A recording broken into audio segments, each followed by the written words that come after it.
Assalomu alaykum hurmatli kanalimiz kuzatuvchilari va tasodifiy tomoshabinlar. Kanalimizga xush kelibsiz. Agarda siz bizning kanalimizda yangi bo'lsangiz, obuna bo'lishni hamda video roliklarimizni ko'pchilik uchun manfaatli deb bilsangiz, bir dona like tugmachasini bosib qo'yishni unutmang.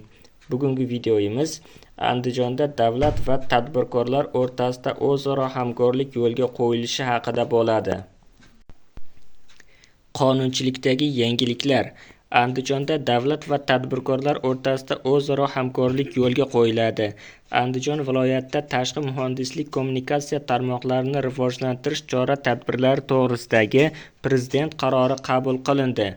Ushbu qarorni qabul qilishdan ko'zlangan asosiy maqsadlar etib quyidagilar belgilandi. Muhandislik kommunikatsiya tarmoqlarini kengaytirish va to'liq modernizatsiya qilish.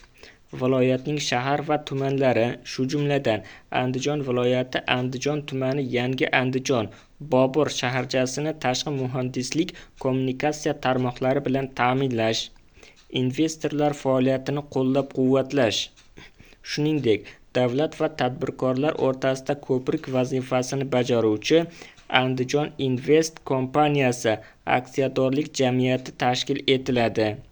Viloyat infratuzilmasini rivojlantirishga qaratilgan loyihalarni moliyalashtirish maqsadida Andijon viloyati hokimligi huzuridagi Tadbirkorlik infratuzilmasini rivojlantirish jamg'armasi Andijon viloyatini rivojlantirish hududiy maqsadli jamg'armasi deb qayta nomlanadi.